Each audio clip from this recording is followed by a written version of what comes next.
A paz do Senhor, amada igreja, amado irmão, seja bem-vindo a mais um culto da série Falando de Deus.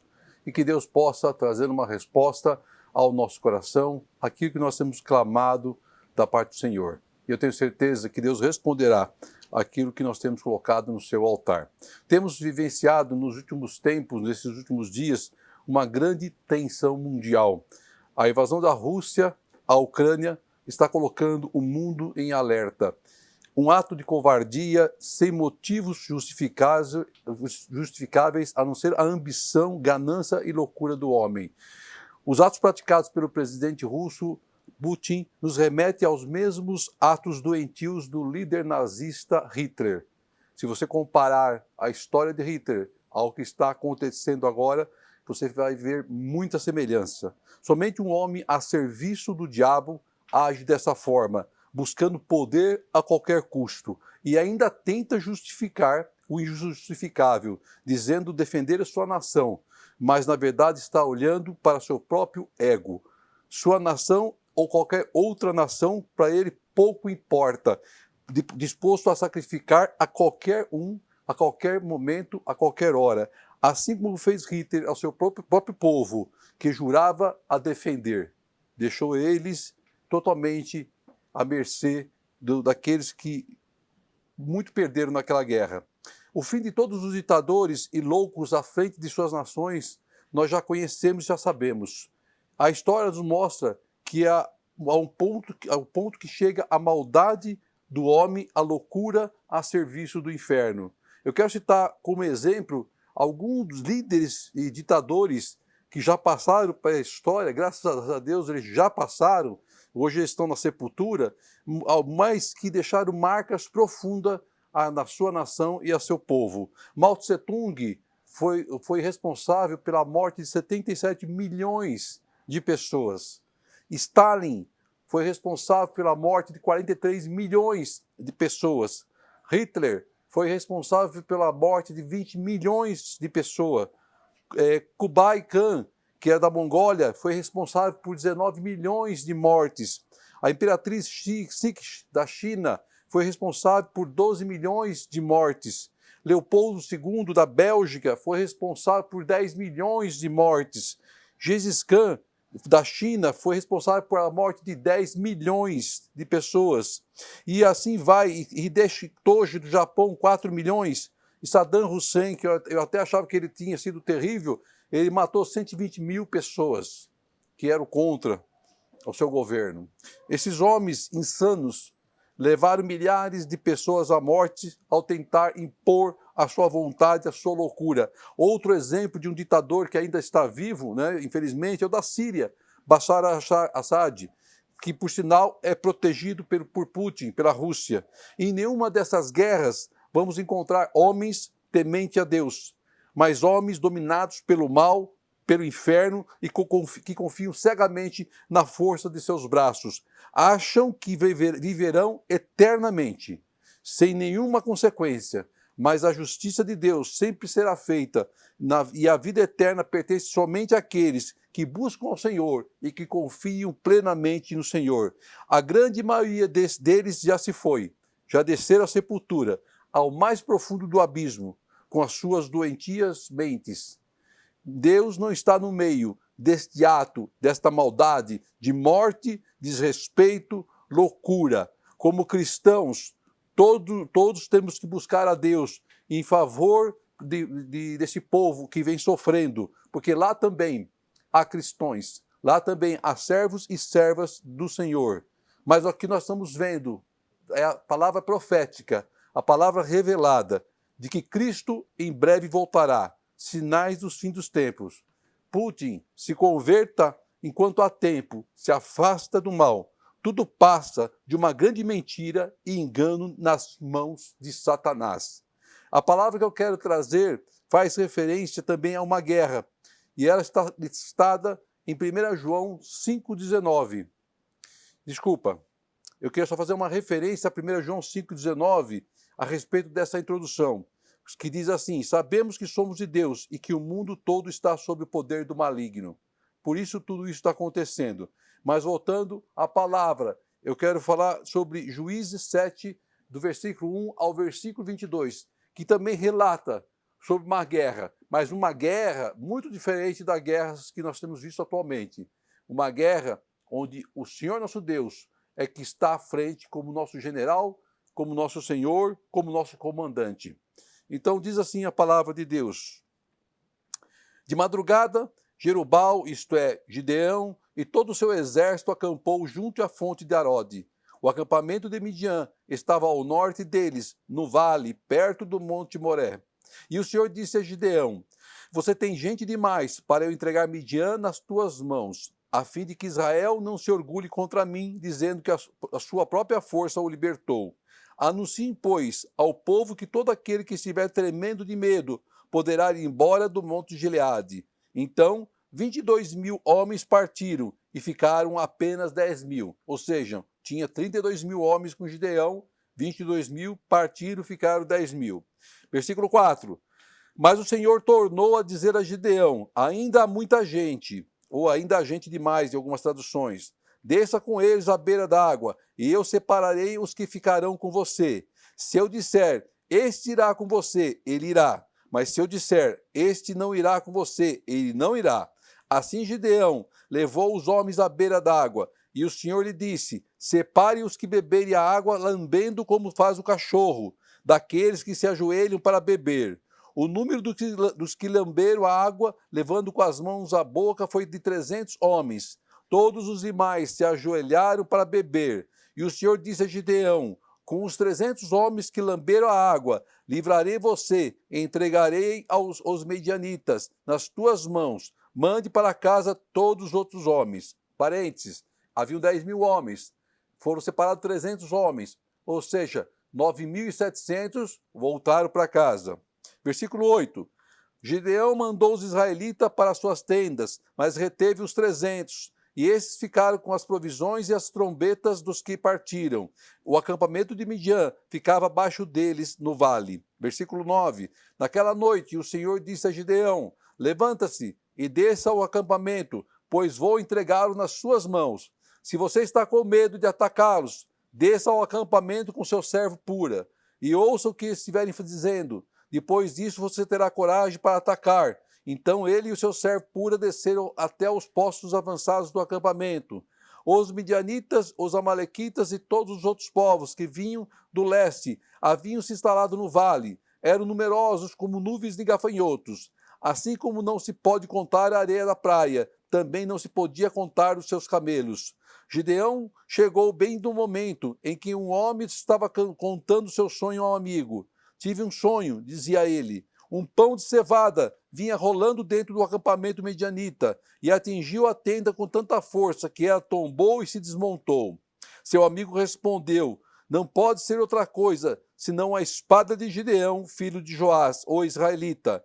Deus entregou os medianitas e todo o acampamento nas mãos dele. Quando Gideão ouviu o sonho e a sua interpretação, adorou a Deus, voltou para o acampamento de Israel e gritou: levante-se! O Senhor entregou o acampamento medianita nas suas mãos, dividiu os 300 homens em 3 companhias, pôs nas mãos de todos eles trombetas e jarros vazios com tochas dentro.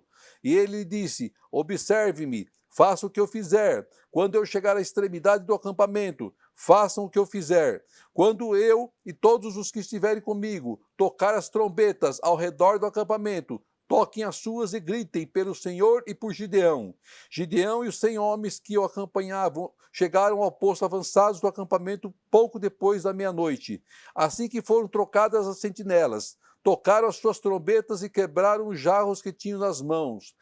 As 3 companhias tocaram as trombetas e despedaçaram os jarros, empunhando as tochas com a mão esquerda e as trombetas com a direita, e gritaram: a espada pelo Senhor e por Gideão. Cada homem mantinha a sua posição em torno do acampamento, e todos os medianitas fugiram, correndo e gritando. Quando as 300 trombetas soaram, o Senhor fez que em todo o acampamento os homens se voltassem uns contra os outros com as suas espadas, mas muitos fugiram para Bet-sita, na direção de Zererá, até a fronteira de Abel-Beolá, perto de Tebate. Amém. Quem era Gideão? Nós já estudamos essa palavra sobre Gideão. mas no versículo 6, Juízes. Gideão era um juiz de Israel. Ele estava numa época, né, tão assim, perseguida, porque o povo havia praticado idolatria e estava adorando o deus pagão Baal. E ele fala a história lá em Juízes 6, que Gideão estava malhando trigo no lagar, que era uma prensa de uva, no lugar para poder esconder dos medianitas, esconder dos povos que ali vinham a oprimi-los. E lá apareceu um anjo do Senhor, que é relatado lá em Juízes 6, e fala com Gideão, e diz assim no versículo 12, 6, então o anjo do Senhor apareceu a Gideão e lhe disse, o Senhor está com você, poderoso guerreiro. Foi naquele instante que Gideão, inclusive, fez prova de Deus, né, e que Deus recebeu a sua oferta, né, o seu holocausto. Então Gideão sabia que Deus estava com ele, porque ele seria o escolhido pelo Senhor para livrar o povo de Deus das mãos daqueles que os perseguiam. Isso já foi pregado em palavras anteriores. Importante relembrarmos de tudo como começou, para saber como que Deus trabalha, como que Deus opera e como Deus honra aos seus servos. E ele levanta homens corajosos para estar à frente da batalha. Por isso que no versículo 1 fala, né, que da madrugada Jerubaal, que era o nome de Gideão, que foi mudado, né, de Gideão para Jerubaal, em virtude dessa prova, em virtude do chamado de Deus a Gideão. Então Gideão destruiu os altares de Baal, por isso seu nome foi alterado por Deus de Gideão para Jerubaal. Aí no versículo 2, o Senhor disse a Gideão, você tem gente demais. Ele estava com um exército de 32 mil homens. E Deus não divide a sua honra, não divide a sua glória com ninguém, com nada, com pessoa, com ninguém. E ele fala, por duas vezes tem gente demais. Essa é a primeira vez que Deus fala que Gideão estava com muita gente para combater os medianitas. Se você olhar pelos olhos do homem, não era muita gente, porque o exército dos medianitas era um exército grande, um exército poderoso, com muitos soldados. Diz que não dava para contar os camelos, como a areia do mar. Você não consegue contar de tanto camelos que eles tinham. Ou seja, havia muitos homens, muitos soldados naquele vale. Mas Deus tinha um propósito para que aquele povo fosse abençoado. E Deus conhece nossos corações, conhece a fraqueza do homem, e o homem adora, né, se aparecer, adora um holofote, uma câmera fotográfica. Se tivesse uma câmera fotográfica na época, uma filmadora, com certeza Gideão e todos os seus comandantes estariam na foto. Mas Deus fala, não, tem gente demais. Porque quando Deus está na causa, nós temos a certeza da vitória. É porque Deus está à frente. Então Deus fala para Gideão para pegar aqueles que estão com medo, né, para anunciar que estão com medo, para que eles possam sair e ir embora. E foi o que aconteceu. Daqueles 32 mil homens, 22 mil estavam com medo e voltaram para suas casas, porque Deus orientou assim a Gideão para como ele proceder para reduzir o número de homens que iriam para a batalha, porque Deus não quer que a honra seja de Israel, e sim do Senhor. Então, nesse primeiro filtro de Deus, 22 mil homens foram embora, porque estavam com medo. Lembra da palavra do anjo que apresentou a Gideão? O Senhor está com você, poderoso guerreiro. O Senhor não se agrada de covardes, e ele escolhe corajosos, homens valentes, dispostos a enfrentar as lutas para levar a palavra da salvação. Então tenha coragem, irmão, não tema, o Senhor é contigo, o Senhor está com você nessa sua peleja. Aí no versículo 4, novamente, né, Deus volta a falar com Gideão. Gideão, ainda tem muita gente, ainda tem muito soldado. Pega essa turma toda aí e manda eles beber água lá no rio. E fica observando claramente como eles estão bebendo água. Veja como Deus cuida dos detalhes, Deus orienta Gideão de como ele deve proceder. Então ele leva aquele exército de homens para o rio, 10 mil homens. E lá ele observa como eles bebem água. E Deus fala para ele, olha, aquele que beber água como o cachorro, você separa. Interessante, né? Que o cachorro realmente se abaixa e lambe a água. Então aquele que beber água como cachorro, você vai separar. Porque é esse que eu quero que esteja com você. Como é interessante o jeito de Deus trabalhar. Porque Deus poderia chegar e falar para Gideão, olha, eu quero que você separe, eu escolhi esses homens aqui. Não, mas Deus deixou mostrar a Gideão como era a forma de Deus trabalhar. Deus não escolheu o mais forte, Deus não escolheu o que manejava melhor a espada, Deus não escolheu o mais inteligente, Deus não escolheu o mais formoso, Deus não escolheu o que estava com a melhor roupa, ou melhor uniforme, ou melhor armado, porque Deus escolhe do jeito dele, e não como o homem vê. Deus age do jeito dele, e não como o nosso. É a forma de Deus trabalhar, é a forma de Deus agir. Ele opera, e o operar de Deus para nós muitas vezes é loucura. Mas temos que ter fé e acreditar na providência de Deus, porque Deus estava à frente dessa batalha, Deus estava à frente dessa causa, como está na frente da sua causa. Então Deus orienta Gideão para que separasse os homens que beberam a água como cachorro. E essa era a ordenança de Deus. Então siga, como todas as palavras têm sido falado, siga a palavra de Deus, a orientação e a vontade de Deus. Não murmure, não questione, apenas obedeça. Aí você vai lá para o versículo 6, ele cita que os 300 que foram separados foram os homens que já ajoelharam para beber água. Deixa eu fazer um parênteses.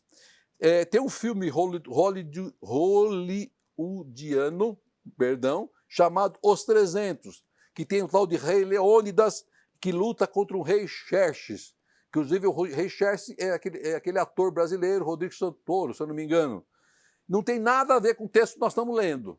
Eu acho até que o produtor do filme, que ele tomou até essa passagem como inspiração, mas ela não trata em nenhum momento da história do que está sendo tratado aqui da palavra de Deus. É um filme que tem um outro foco, que é bilheteria, e nada a ver com a palavra de Deus. Amém? Muito bem, voltando à palavra. Né? Então, lá no versículo 7, o Senhor disse a Gideão: com os 300 homens que lamberam a água, eu livrarei vocês. Veja como Deus nos provoca a fé. Ele tinha um exército que ia brigar com eles, enorme, gigantesco, que você perdia de vista. E ele tinha com ele quem? 300 homens. 300. É insuficiente para uma guerra daquela proporção. Mas foi assim que Deus quis. Então, dos 32 mil homens que Gideão tinha separado, porque ele achava que eram necessários para aquela guerra, e eu não duvido que não seria, porque se fôssemos olhar pelas forças do braço do homem, sim, era o número necessário. Deus deixou apenas 300. No primeiro filtro, Deus arranca de imediato 22 mil homens, ficam 10 mil, o que representava 45% do total inicial de Gideão. Aí dos 22 mil homens que foram embora, ficaram 10 mil, aí desses 10 mil, Deus arranca 300 homens, aí que representa 1,5% do total, 9.700 foram para casa. E esses 300 homens é que fariam a diferença naquilo que Deus tinha para operar. Não importa o tamanho da sua luta, e não importa a arma que você tenha na mão, confie, meu irmão, porque se Deus colocou essa situação na sua vida, Ele vai te dar vitória. Pode parecer um gigante a sua luta, mas Deus vai te dar a vitória, porque a palavra de Deus, aos olhos dos homens, o número de 300 guerreiros era inferior, muito pequeno para se vencer o inimigo. O exército midian derrotaria Israel facilmente aos nossos olhos, porque 300 homens não faria diferença nenhuma, eles seriam massacrados. Mas Deus não precisa de um grande exército de homens para nos dar a vitória. Deus não precisa de nossa ajuda. Deus não precisa de muita gente. Deus usa os escolhidos por Ele. Por isso Deus te escolheu. Aleluia. Por isso Deus te escolheu. É para te dar vitória. Do jeito que você é, na força que você tem, na fé que você tem. É aí que Deus vai te dar vitória. Basta Deus mandar um anjo apenas, e o adversário cai por terra em nome de Jesus. Nós já vimos isso tantas e tantas vezes. Deus não precisa de números, de gigantes. Deus dá a vitória, bastando uma palavra dele. Aí quando você continua lendo a palavra, no versículo 9, que naquela noite Deus manda Gideão levantar, porque ele vai entregar aqueles guerreiros de Midian nas mãos dele. Mas Gideão estava com medo, porque Deus mesmo fala no versículo 10, você está com medo? Então vai lá no acampamento, porque eu vou te mostrar lá o que eles estão falando a respeito dessa vitória. E isso vai te dar força. Veja como Deus conhece e nossas limitações e nossos medos, as nossas fraquezas. Olhando para o exército midian, nós vemos quem? Que eles eram um grande exército, numeroso, muito poderoso, extremamente forte, e cultuavam a um Deus de mentira, um Deus fraco, era Baal. Nem o exército é páreo para guerrear contra o Senhor dos Exércitos. não importa o tamanho dele. Então Gideão estava com apenas 300 homens para enfrentá-lo, ele precisava de algo que o inspirasse, algo que pudesse encorajá-lo para aquela luta, porque ele estava com medo. É normal, ele era um homem, ele estava com medo. Então Deus mostrou para ele que a vitória seria dele. Deus precisa às vezes nos encorajar para que a gente possa continuar a caminhar pela fé e crer na vitória. Porque às vezes a luta é tão grande à nossa frente, ela é tão gigante, é desproporcional, que a gente fala, não vou conseguir, não vou vencer, vou cair em campo de batalha. E aí Deus precisa entrar com um milagre, precisa entrar com o sobrenatural e nos mostrar que a vitória está prestes a chegar às nossas mãos. Então o Senhor manda Gideão descer ao acampamento do inimigo, para ouvir da própria boca do inimigo que a vitória seria dele. Da boca do inimigo. Às vezes nós somos colocados dentro da fornalha para Deus poder agir e nos mostrar que Ele é Deus sobre nossas vidas. Que o fogo não vai nos queimar, não vai nos chamuscar, não vai deixar nem cheiro de fumaça. É assim que Deus age, e é assim que Deus fez com o povo dele, e é assim que Deus faz com nossas vidas. Aleluia! Aí no versículo 12, os medianitas e miraquitas estão falando lá, conversando com ele, um com o outro, falando de um sonho que ele teve, que diz que via lá um pão que vinha, que tinha um pão cevado vinha rolando, e ele veio e derrubou o acampamento midianita. O pão cevado significava que era uma referência a Gideão, o homem que tinha passado pela prova do Senhor. Assim como o pão preparado na fornalha, é esse o significado. Então foi Deus que preparou esse momento. Não existe coincidência para o servo de Deus. Deus já está preparando o coração do adversário do povo de Deus. Deus está preparando o ambiente para que possamos receber a vitória. Então apenas creia e glorifique o nome do Senhor. Deus já está dando a vitória às nossas mãos. Aí continuando, versículo 15, que ele ouviu o sonho e glorificou o nome do Senhor. Deus vai te mostrar a sua vitória, seja em sonho, seja através da revelação da palavra, seja através da boca de um profeta, seja de uma forma sobrenatural, para que você glorifique o nome do Senhor e saiba que Deus está à sua frente e saiba que Deus vai te dar a vitória está na palma da tua mão, não perca ela, agarre com toda a sua força. Quando Deus confirma em nosso coração, em nossa vida, sua promessa, sua aliança, isso alegra o nosso coração. E nós precisamos desse renovo. Nós precisamos do agir do Espírito Santo em nosso coração e nossas vidas, derramando um renovo sobre nós que restabelece nossas forças para continuarmos a caminhar e confiarmos nas promessas do Altíssimo. Nós somos homens. Confie na promessa do Senhor. Está nas suas mãos a sua vitória. Aí o versículo 17 diz que eles observaram e façam como eu fizer. Ele estava preparando os 300 homens para a batalha. Havia ali uma instrução dele para aqueles homens inspirada por Deus, para que eles seguissem exatamente como ele faria. Porque o resto quem faria era Deus. Ninguém tirou espada da bainha. Eles gritaram apenas glorificar o nome do Senhor, porque de uma mão eles estavam com uma tocha, na outra estava com a trombeta, e gritando, e tocando a trombeta, e as tochas nas mãos. Nosso Deus não é Deus de confusão, Deus age em meio do povo, mas sempre usa um escolhido para direcionar o povo, e o escolhido lá era Gideão, o escolhido na sua casa é você, o escolhido na igreja é o anjo da igreja, é assim que Deus trabalha. O mesmo acontece na igreja, o mesmo acontece na nossa casa. Deus quer ordem e decência, então Deus colocou no coração de Gideão a sua estratégia, e Deus levou o seu escolhido para comandar o povo à vitória. Deus te escolheu para abençoar a tua casa. Deus te fez pilastra para orientar a sua família. Deus te quer como um abençoador do seu lar. Através da sua vida, Deus vai entregar a vitória. A bênção do Senhor será para você de geração em geração. Fique na posição. Não se afaste de Deus. Se afaste do mal. Contemple você e a sua casa a bênção do Senhor. Porque foi você que Deus escolheu. E Gideão foi escolhido por Deus para trazer vitória ao povo de Israel. E quando eles chegam naquele acampamento com 100 homens, separados em 3 grupos de 100 homens, todos seguindo as orientações de Gideão, lá no versículo 19, aí no versículo 20, que eles tocaram as trombetas, despedaçaram os jagos, empunharam as tochas na mão esquerda e as trombetas na mão direita, e a espada, eles gritaram, e a espada pelo Senhor e por Gideão. Diz que os medianitas ficaram apavorados e saíram correndo e fugiram e gritando porque estavam sendo perseguidos, achavam que o exército que vinha contra eles era gigantesco, mas era Deus que estava operando. E Deus confunde a vida daqueles homens que estavam perseguindo a Israel.